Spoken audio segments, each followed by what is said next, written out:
Welcome to today's episode of Sassy Detectives. We're your hosts, Tori and Rae.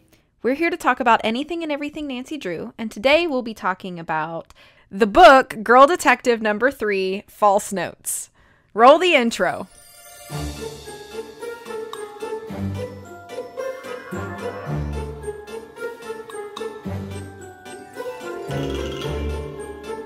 I genuinely forgot the name of this book. My bad. The book itself is, like, very forgettable, I guess. Yeah. Like, it's not great. It's really not that great. I think I rated it 2 stars on my Goodreads. I should do that now, because I haven't rated it yet, but it's definitely a 2-star. I feel like one of those Spoiler stars... alert for the end. Yeah, I feel like one of those stars is only there because it's a Nancy Drew book, and I like Nancy Drew. So exactly. if I were to remove that, if Nancy Drew was not present, I think this would just be a 1 star. So that's a good disclaimer for this episode. Yeah, definitely. Like, my favorite character is the Cheese Man, so we'll get to that. Mine is Bess. I love Bess. I am a Bess stan. Bess can do no wrong. Actually, she can do wrong, but, like, I will support her. I love Bess. Stan Bess, everyone. So should we just jump in and go through the story? Yeah. I mean, there's not a lot to it, so this might be a short episode. Yeah. But it's okay. Less to edit later. Less ranting about bad graphics and missed potential. Yeah, true. All right, well, do you want to get started, or do you want me to start? Sure, I can start. Let me just pull it up on my Kindle. Yeah, I'm not sure if I need it on my Kindle. I bought, like, a used copy on the internets, and it came from fun. Surrey Libraries. I don't know where Surrey is, but it's my copy was in the Surrey Library system at some point. Surrey Library. Okay, let me see, because I like, okay. Surrey Library. Surrey. Okay, there's one of them that's British Columbia. Oh. Pretty sure that's not it. And then there's one from California.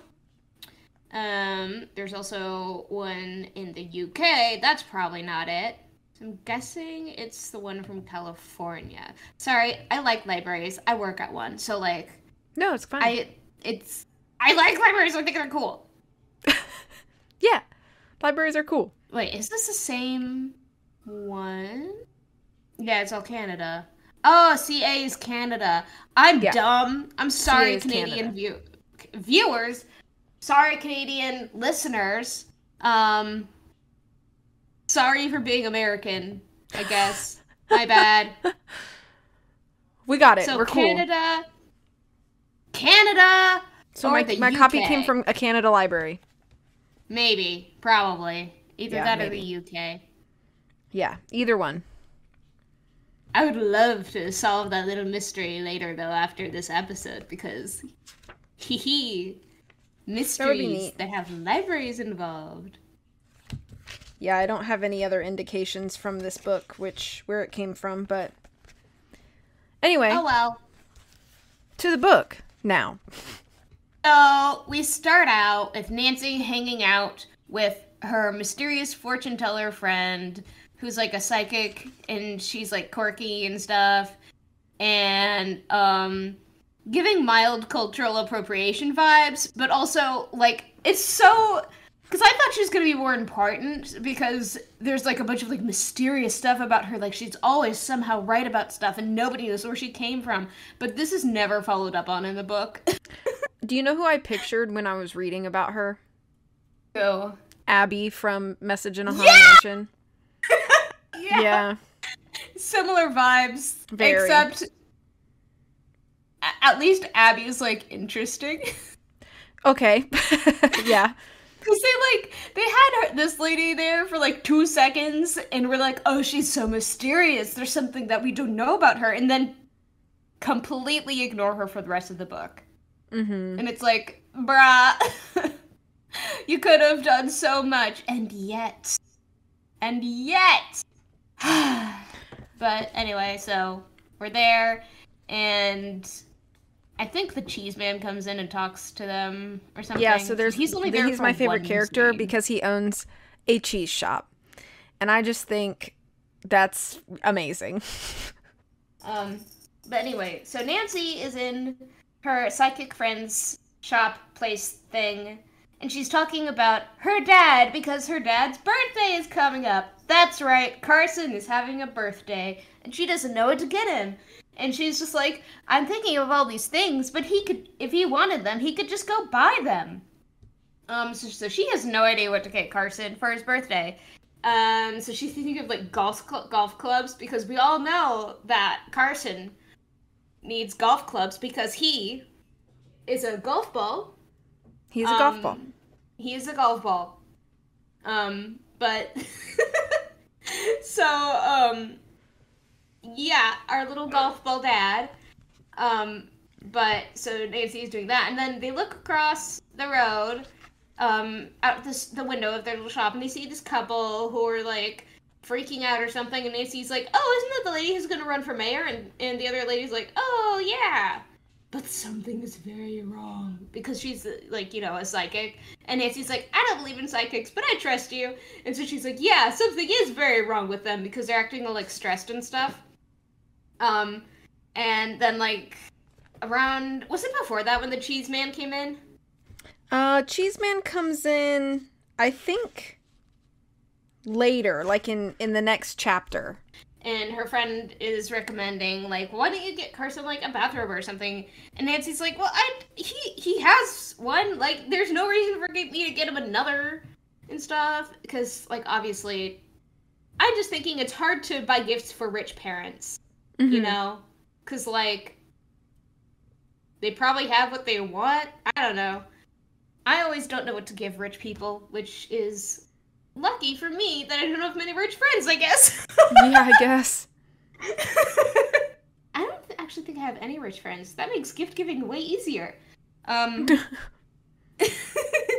But then, right after this, the cheese man, he arrives. The cheese man arrives. Mr. Safer, and he owns cheese. And he literally just comes in, and the first thing he asks Nancy is if she would like to try the buffalo milk cheese. And it sounds so exotic, and I would try it, because I would try every cheese at least once. But I feel like everybody should have a cheese man in their life. I really would like a cheese man in my life. If you are a cheese man listening to this, please contact us on our Instagram. I would like to make your acquaintance. So, but that's it. He just shows up and he talks about his buffalo milk cheese, and then Nancy's like, okay, I'm leaving. Bye. Literally. And then he does not show up any other time. No, I think he shows up very briefly at the end, but we'll get there. Oh, yeah. Yeah. Like, very briefly, but he's just there. Mm-hmm. For fun. Because why not? But then, anyway, Nancy goes home, and she's like, oh, I can't talk to Dad about his gifts or anything. And so Hannah makes, like, soup, and they're eating dinner, and Nancy mentions the Simmons couple, who are the ones who were having, like, a little bit, like, a stressful time on the streets. And stuff, just like out there on the streets, just looking very stressed, where the psychic girl was like, I think something's very wrong. And so she mentions it to Carson, and he starts like spilling soup and like knocking things over, and it's like, I'm sorry. And Nancy's Carson Drew, you would think that Carson Drew, as a lawyer who has to go to court a lot, would have a better poker face, but apparently that's not the case. But it's so funny, because Nancy's like, my sixth sense is tingling. I sense something may be afoot. And I'm like, yeah, Nancy, your dad's acting like a freak. Yeah, genuinely, though.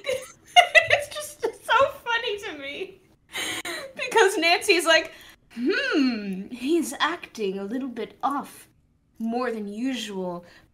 I sense something is different. And he's, like, doing all these crazy things. Yeah. No, it just made me laugh. More than it should have, probably. Yeah.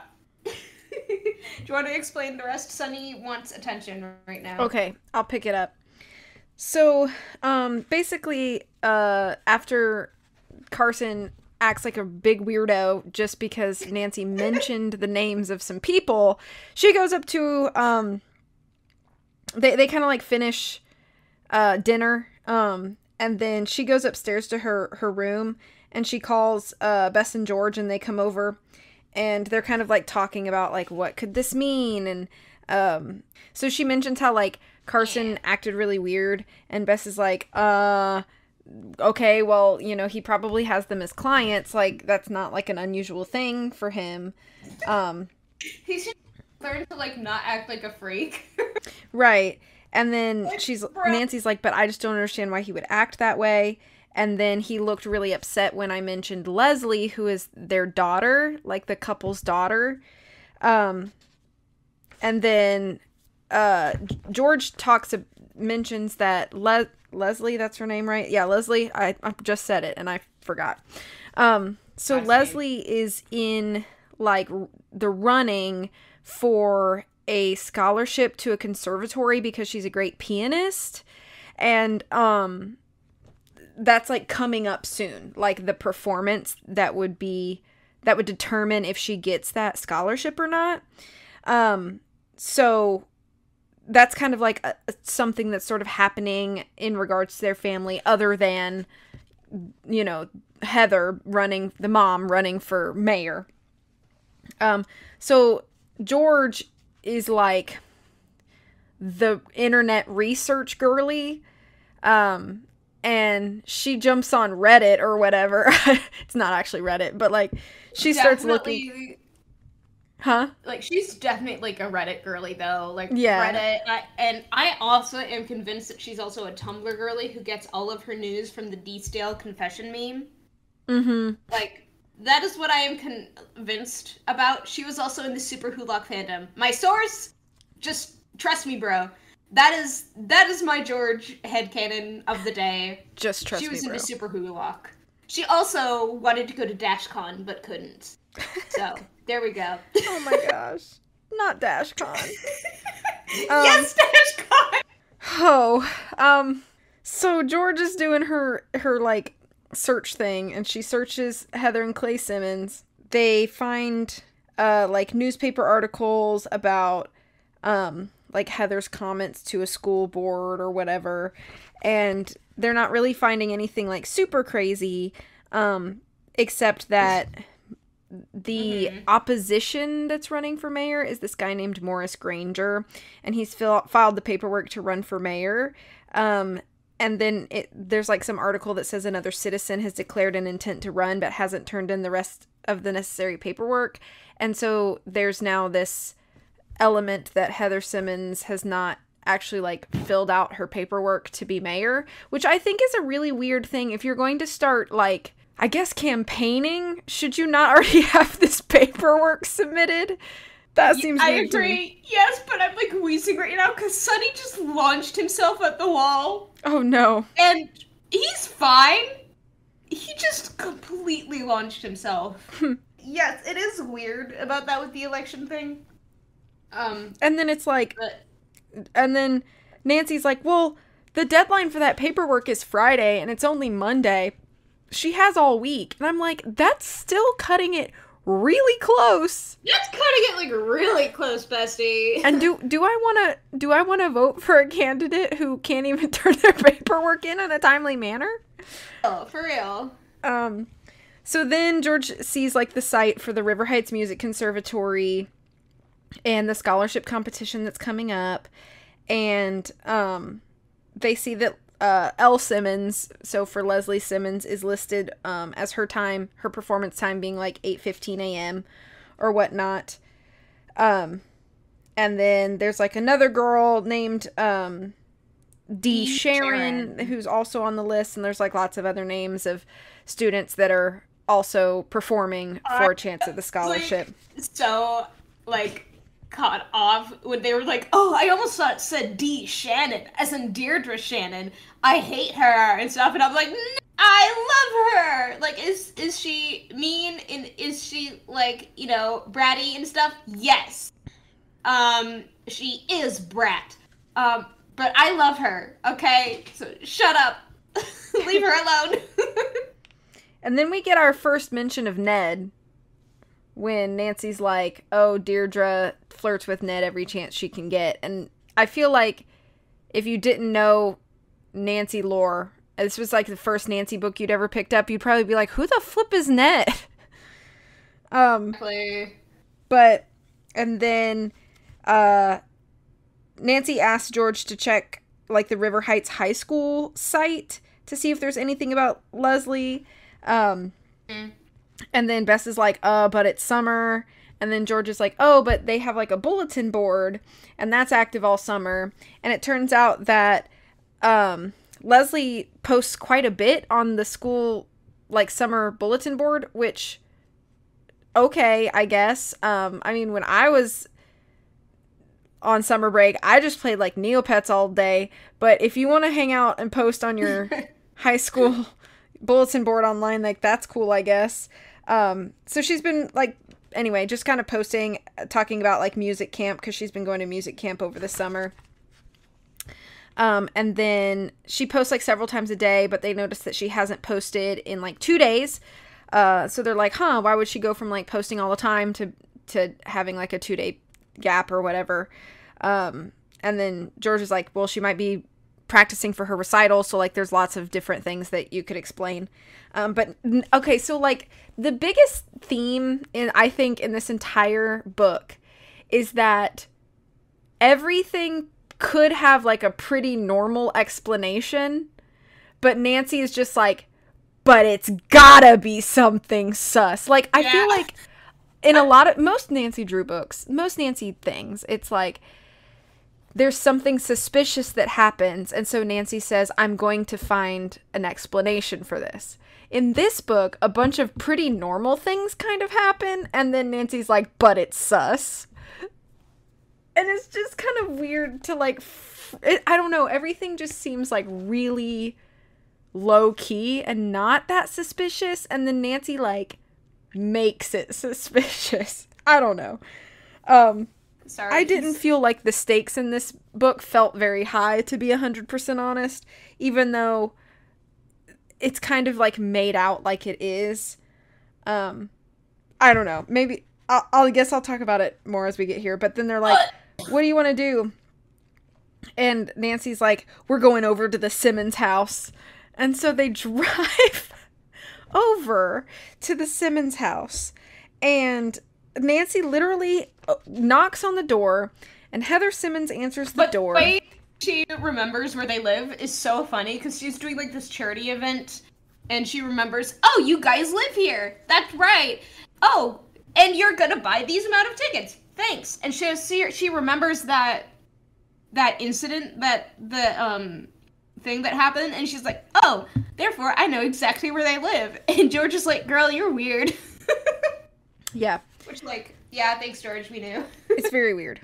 So Nancy gets there and she's like, hi, I'm just reminding people that there's like a pet adopt-a-thon next weekend. Please come. And so she's like looking all around the house.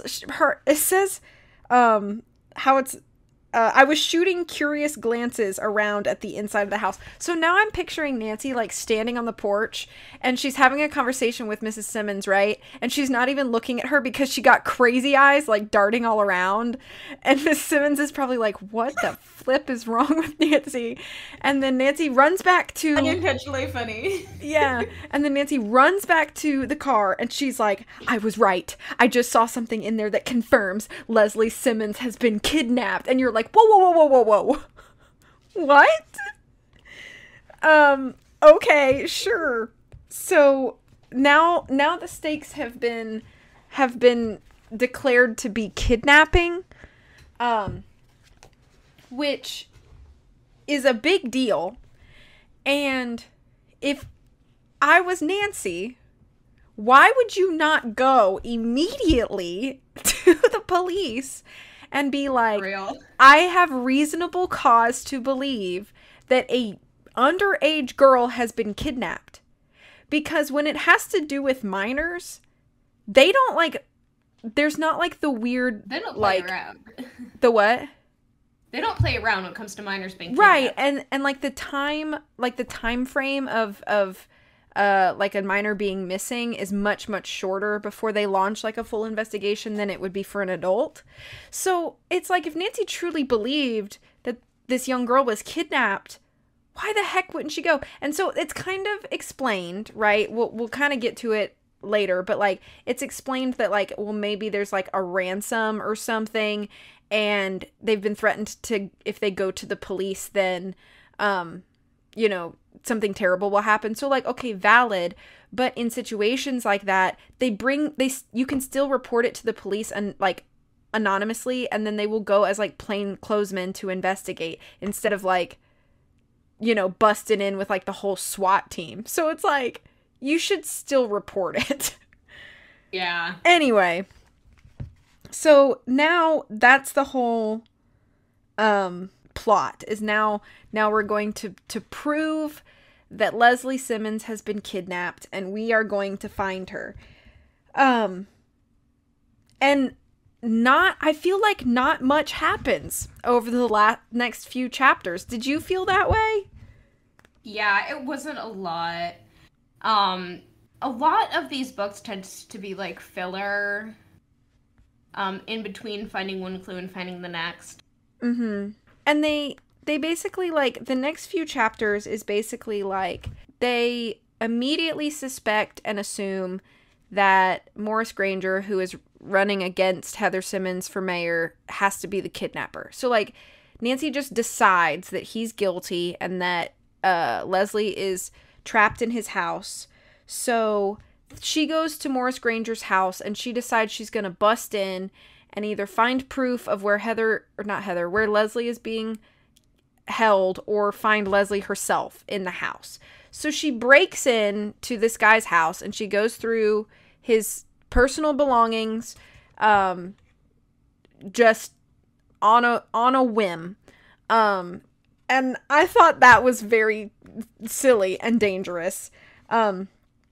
And she's sneaking around this guy's house. She almost gets caught because she runs into the basement when he gets home, and then the dog is barking, and kind of runs down into the basement. And so he tries to follow the dog, and then he kind of gets distracted and goes back upstairs. And then she's trying to get out the like basement door, but she can't because there's a lock. And George and Bess like picks the lock, which, okay, cool random Bess skill, I guess, that we didn't know about, but So slay. yeah, so she busts the lock, she gets him out, and then let's see what happens after that. Oh, then she gets home and like everything's cool, and she talks to Carson for a few minutes, and then she's like, oh yeah, I still have to find Dad a birthday present. And I'm like, girl, your focus went so far in the other direction.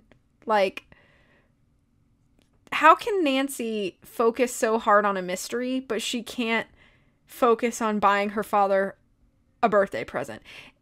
And it's like, Nasty behavior. I guess so, because it's like, you know, well, I'm so one-track minded when it comes to a case, but like, dude, I thought you like adored your dad. Can you not be one-track minded that way too? I don't know. The people in Nancy's life always come second to the mystery, I guess. Yeah. And then she calls Ned, and which, by the way, it's established that Ned works for like The Bugle. Yeah, so like the little local newspaper or whatever, like he's River Heights Bugle. Yeah, he's a little journalist boy this summer, which that's kind of cute, I guess. You know, little journalist Ned or whatever. Journalist Ned. Yeah, so Nancy basically asks Ned to set up this interview with the CEO of like Rackham Industries, which is like one of the biggest companies in town, and they may have connections to Morris Granger, who's running for mayor, blah, blah, blah. So she's like, I gotta get in there and talk to him. So she basically has Ned set up a fake interview, and she's like, I'm gonna go with you, and I'm gonna talk to him, and we're gonna find out who's the kidnapper. Like, this is, and how did we get to that? Like, I don't understand the logic train. I'm trying to understand the logic train through this book. I feel like it's a very weird one. So, book is just, it's something. I'll just leave it at that. Yeah. So, they get there, and they're talking about Leslie Simmons, and he kind of mentions how, like, that, like, he knows that she plays the piano, and that the Rackham Industries is sponsoring the scholarship to the conservatory. So Nancy's like, oh my gosh, it's more connections or whatever. But she doesn't really get what she wants out of this guy. So she's like, oh, fine, I guess we'll just leave. And they go to leave, and they run into Deirdre, who's apparently interning to be like the secretary for this guy, which just seemed kind of like a random add-in. Like, I didn't think they necessarily needed to include Deirdre in this book, because she doesn't actually, like, contribute to the plot at all. She's just kind of like, she's just there so Nancy can insult her. Yeah, and one it's of the like a things cameo. that kills me about this is that, like, Nancy is there as Ned's quote-unquote assistant. And she's like, oh, we can't let anybody know because it's a secret. And I'm, like, investigating. And then Deirdre straight up tells everyone, yeah, Nancy's always up to something. And Nancy is, like, so offended. And it's like, girl, she's just telling the truth. Yeah. Stop dogging on Deirdre. So Nancy kind of, like, dunks on Deirdre a little bit. Oh, if at any point you want to jump in and take over, please do. Oh, yeah. I was just going to say, like, Deirdre is literally the, why are you bullying me? I'm right. Yeah. Because she is. She is right. Oh, yeah. They're going to the recital next. Yeah. I think so. Yeah, they go to the recital next. Still dogging on Deirdre for some reason. But anyway, they're going to the recital and stuff. And they're like, well, if Leslie doesn't show up today at the recital, then we know something's wrong. But if she does, we're fine. And so they go in there, and Nancy sits next to a woman. She sits next to a woman who is described as short and plump. Oh, wait, no. That's the lady who's on the stage. Yeah, that's the, like, teacher or whatever. Yeah. But anyway, so the woman on stage, the short and plump one, is said to be scurrying out on stage with a skinny teen boy. And he's like, just like apparently doesn't look like he's doing well, and he is like looks miserable. And the lady who is nearby Nancy says, it's a shame, isn't it? He had to step in and play Leslie's part because Leslie isn't gonna be here tonight. And Nancy's like, oh, interesting. Do you know any reason why? And the woman's like, oh no, she's just on a retreat for a few days because she's gonna be auditioning for a conservatory and stuff, for a scholarship, so she can go there and stuff. And she's like, oh yes, and my name is, I think it's pronounced Marcia. Or Marcia. Or Marcia. I've heard this name pronounced both ways several times, and so I never know. Because like, let me look it up. Let me Google. My head always says Marcia. Yeah, you can pronounce it both ways. Yeah, and there's this one person on Reddit who's like, I know 2 people at work with this name, and they're both pronounced different ways. Yeah. Same with Alicia and Alicia. Yeah. They're both spelled the same, they're just pronounced different, and it drives me insane! But anyway, that guy... What guy? That lady, that gal, Marcia or Marcia Sharon. Miss Sharon. Yeah, I'm just gonna call her Mrs. Sharon because that name causes me way too much stress. I'm going to completely ignore that her first name. That is going to be ignored. I have a funny story about that name, and specifically that because in one of my favorite books growing up, I read the Septimus Heap books, and one of the characters' name is that name, and nobody that I knew who read the books could agree on how to pronounce it, Marcia or Marcia. And so this name drives me insane, and it has driven me insane since I was like 10 years old. So, yeah. Anyway, so yeah, she's like, I am Mrs. Sharon, and I know Leslie, yes. She is a friend and classmate of my daughter, Diane. And they're in music camp together and stuff. And so basically everything happens and stuff.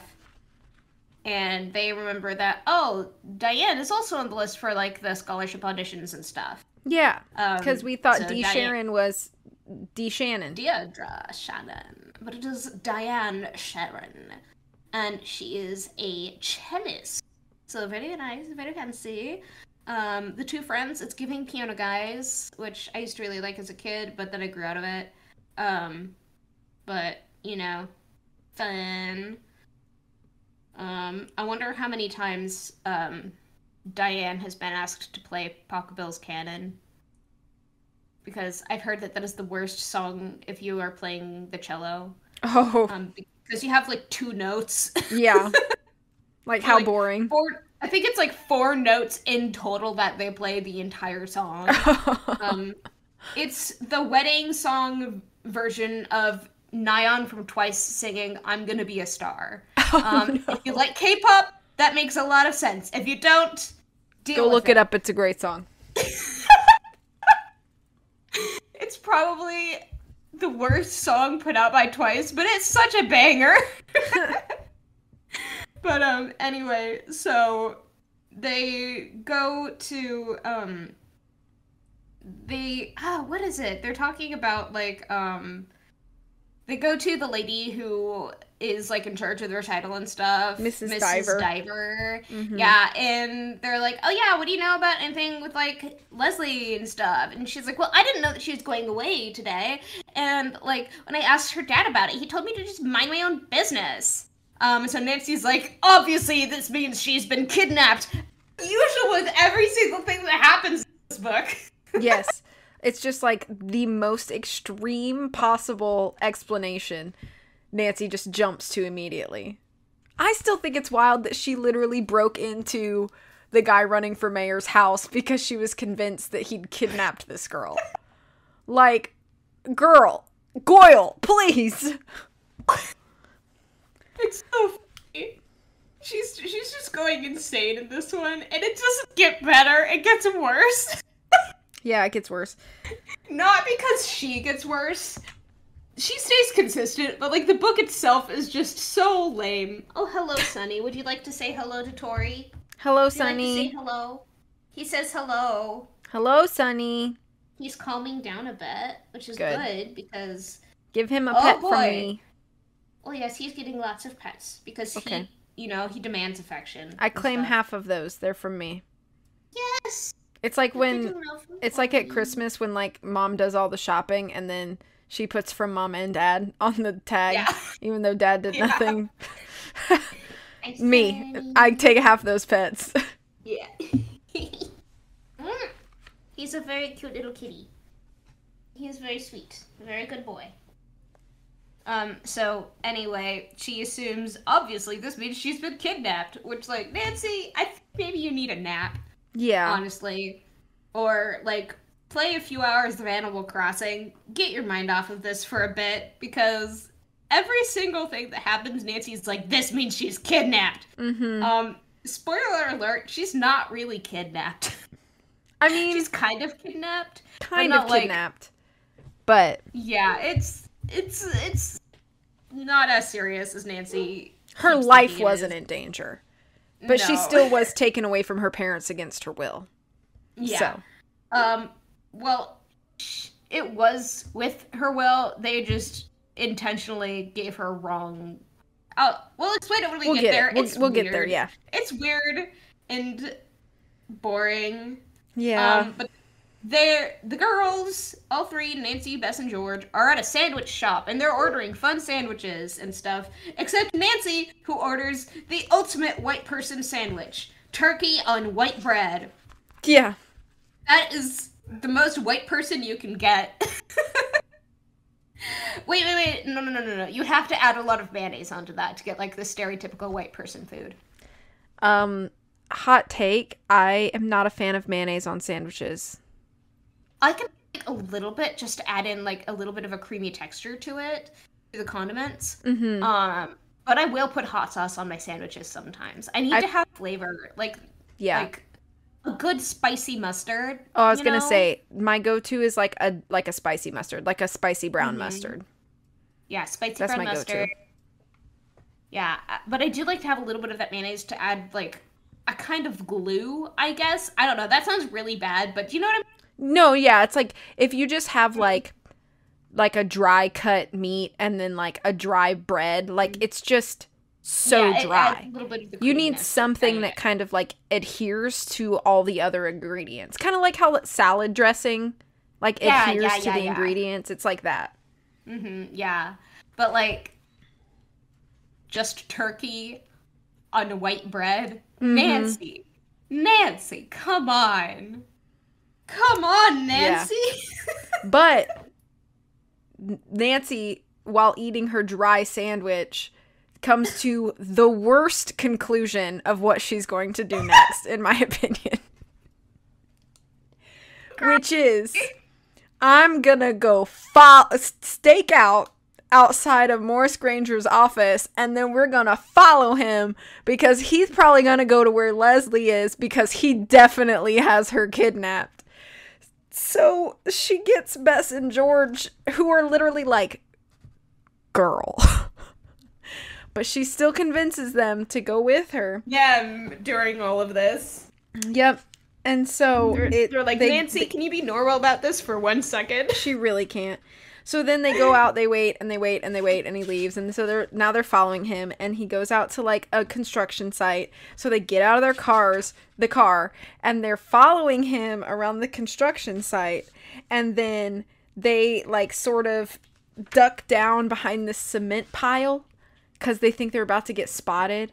And then they do. He spots them. And he's like, "What you doing here?"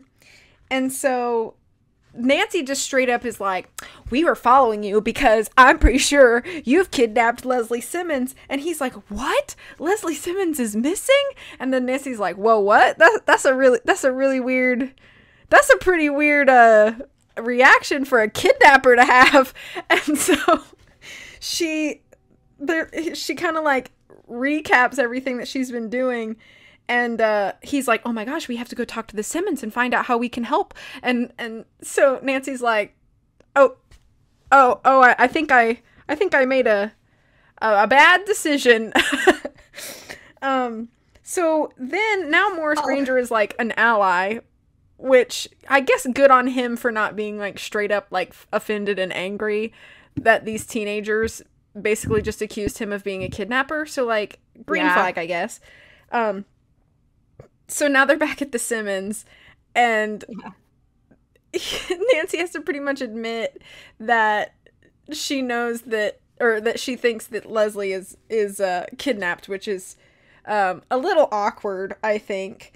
But then they're kind of like, "Yeah, well, Leslie did kind of disappear, and like we had a note, but it didn't make any sense, and so we're not really sure what to do." And then it's like, it doesn't explain there's like an explanation for why they didn't go to the police, but it sounds like a bad one in my opinion. So it's like, we didn't want to go to the police in case it was just a misunderstanding, but she still didn't turn up.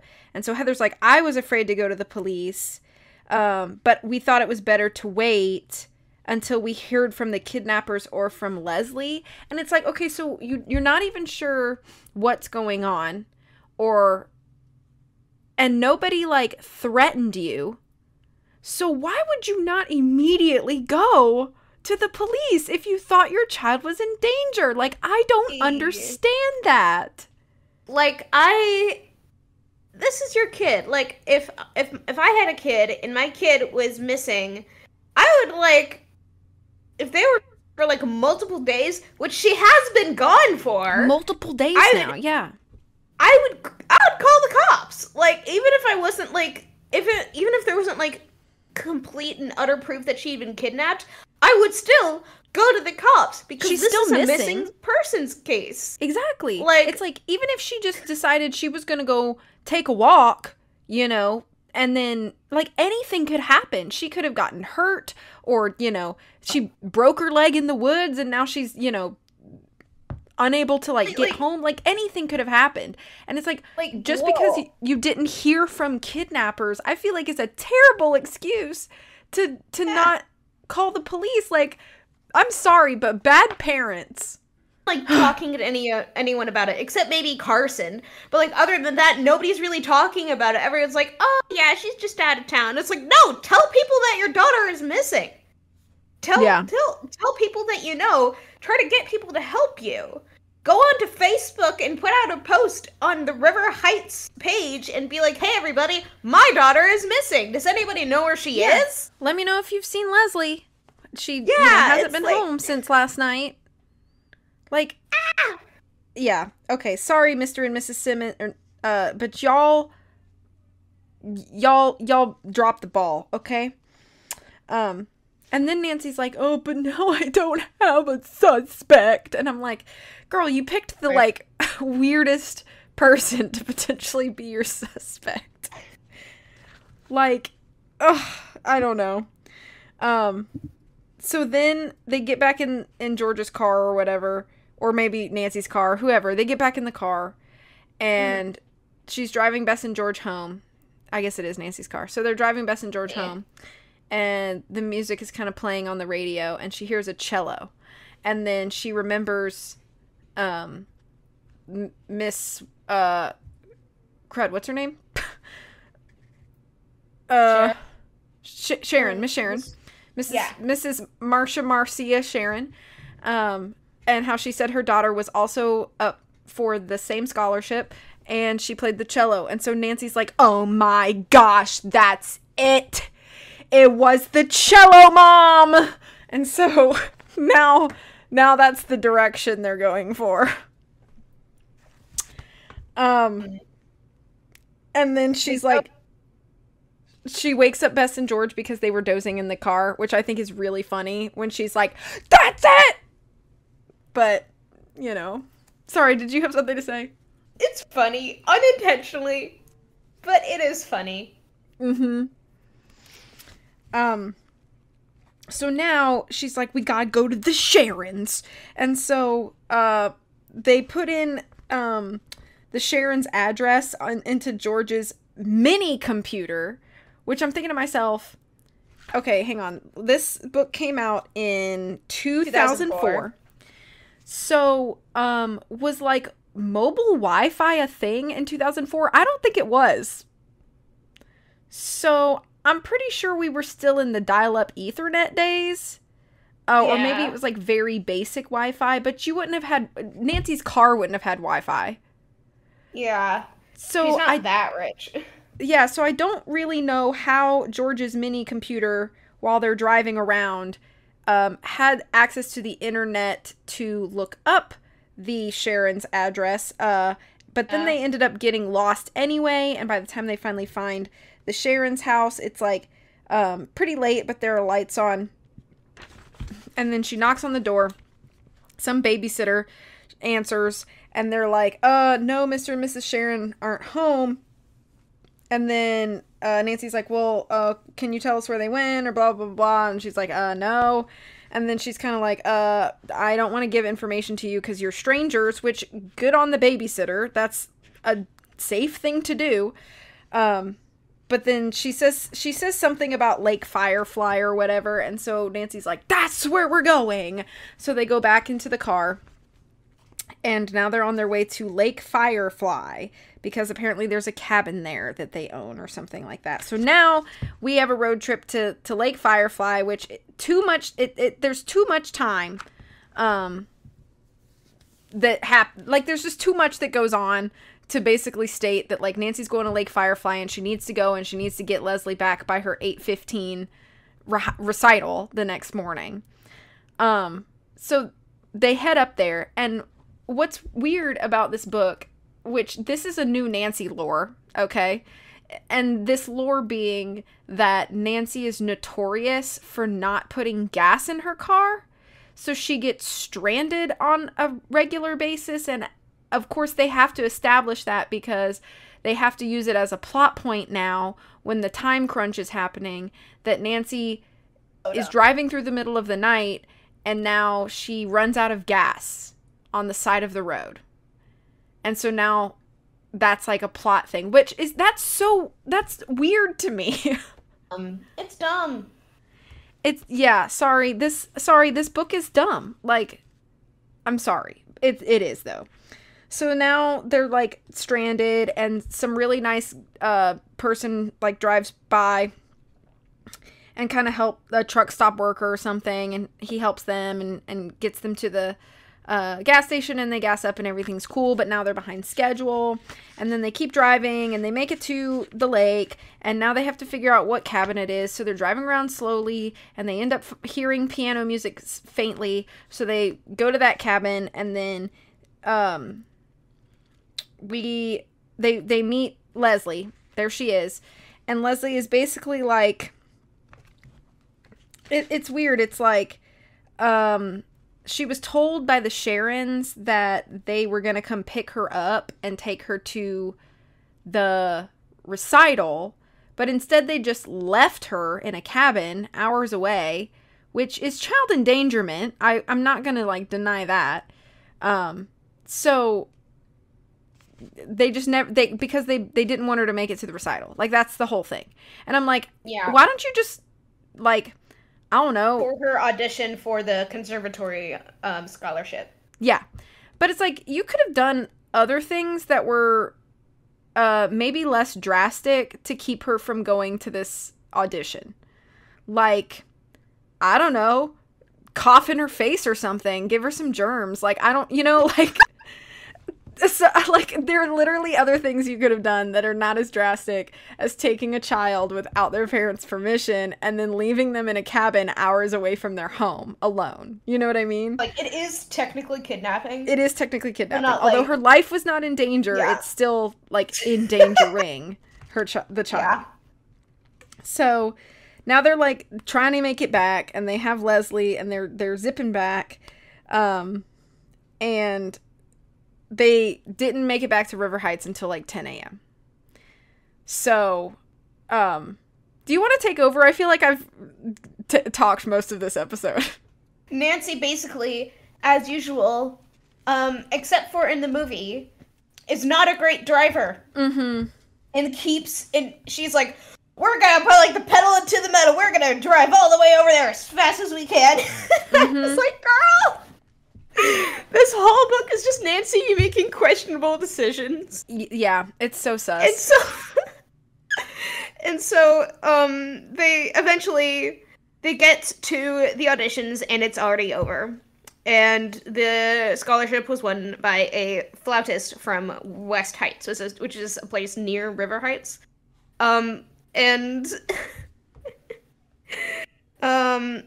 Yeah, so... Yeah, because they got lost after leaving the highway for a bathroom break. It's like, wow, you were in such a rush. Right. Like, just hold it. Just hold it or pee on the side of the road. Yeah. Like, if you're in that much of a rush. So, yeah, but they missed it, and, then they did the news and stuff, and they're like, well, I'm sure there are other scholarships, but it's so expensive. And then after that, like, yeah, they're talking about, like, how can we punish the parents and stuff? And, like, we're just gonna tell people that they did stuff. And Nancy spends most of the rest of the day sleeping, and then it's her dad's birthday, and so she's starting to plan his party and stuff. And so then his party happens, and Heather Clay and Leslie Simmons are there, and Morris Granger is also there and stuff. And Nancy still didn't know what to get her dad, and so she has a little gift prepared for him for the party. This is very important to note about the party. Mr. Safer brings the buffalo milk cheese to the party. He brings the buffalo milk cheese! Thank you, Mr. Safer.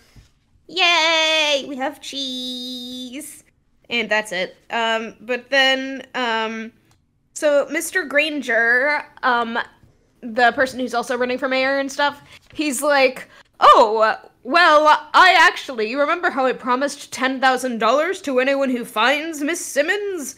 Well, Nancy, you found her, so you get $10,000 and the reward. And Nancy's like, oh, but I don't really want it. And then she thinks about it, and she's like, oh, wait!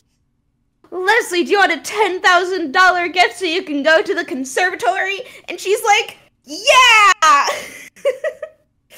And so, yay! Happy ending! Happy ending! Yeah, and then Nancy's gift to her dad is that, Leslie does like a private recital for him at his party and stuff. And so that's basically it. Yep. Yeah, that's it. It's just a little piano recital that's like really good piano, because I've been to some piano recitals where everything was played badly. Yeah. Including my piece. We're gonna ignore that. But this one is actually a good one. So, yay! And that is the end of the story. Applause, applause. Underwhelming. Insane. It's just, why?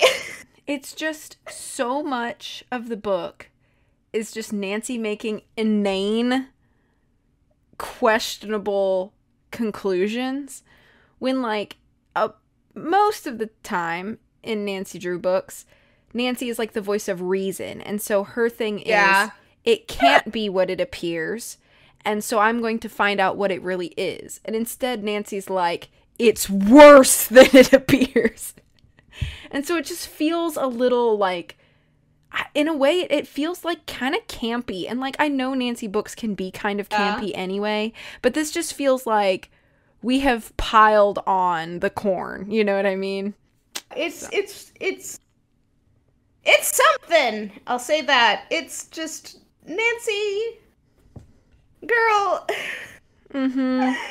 I love her, but in this book, it's like, hey, Nancy, maybe you should actually do some, like, investigating instead of, like, asking questions and then assuming everything. Because it turned out to be an issue, but not a life-threatening one. Just I guess I didn't get my scholarship because my friend's parents are terrible. So, yeah. Guess there's that. So, that's it. Hey. Do you have any additional thoughts about, like, characters in this book? I love Bess. Bess is cool. Her. I do love how, even though I do have an issue with some of the ways these books can portray Bess and her weight and stuff, I do love how they tell us that she's not super skinny and she's a little overweight and stuff, but she still gets all the guys. You know, like, yeah. She gets everyone. Everybody loves Bess. They're like, oh my gosh, Bess is the most gorgeous, gorgeous girl ever, and she's so pretty and amazing and smart and cute. Oh my gosh, I love her. And I'm just like, yes, Bess is the very best, okay? The B in Bess stands for best, okay? Yes. I don't care. She's awesome. Mm-hmm. That's all I had to say. Yeah.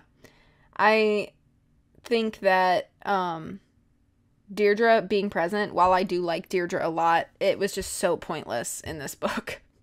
They just brought her up to drag her and stuff, and I'm just like, leave her alone! Yeah, it literally just felt like a cameo. Like when you're watching a movie and they, like, get some crazy amazing actor for, like, one line, and then they're gone forever. Like Bruce Willis in the Nancy Drew movie, who's there for, like, 1 second. Exactly. Or, like, yeah. And he's there for, like, no reason. But yeah, I don't really have much thoughts about it except 2 stars. That's Yeah, it. 2 stars. I'm sorry. The atmosphere and setting was really boring too. Yeah, it's just... It's just River Heights. That's all.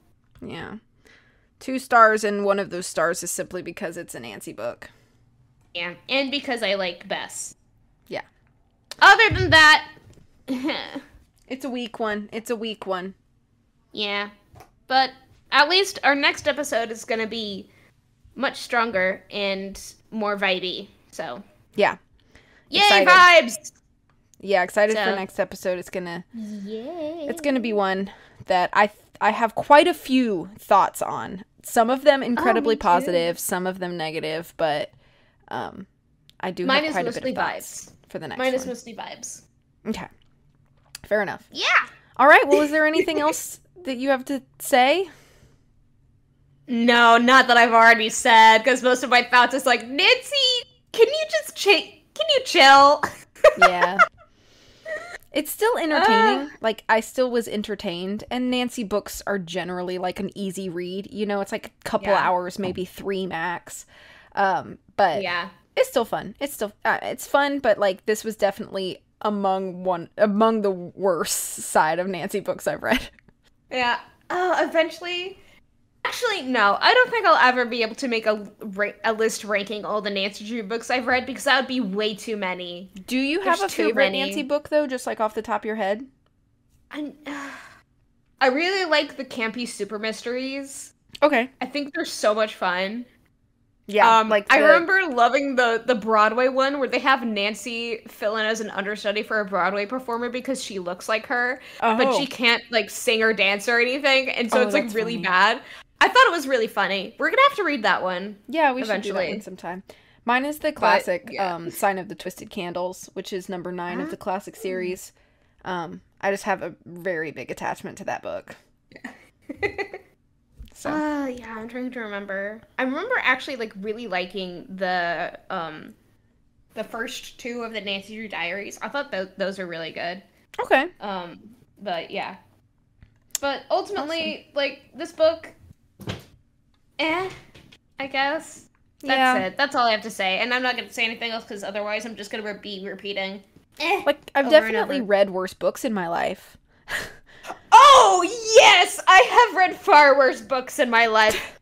Oh my god. That's a topic that you could talk about forever, but... Yes, I could. Rae works at a library, for those of you who don't know, and she's very well read, and she has read many, many bad books. I mean, I've read a good amount of bad books too, but still. I have certain books where I'm like, this is just a bad book that I wouldn't recommend to anyone because it's just blah and there's nothing really there. And then there's other books that I'm like, I hate this book with a passion. If I find this book out in the wild, if this book was a person, I would physically fight them.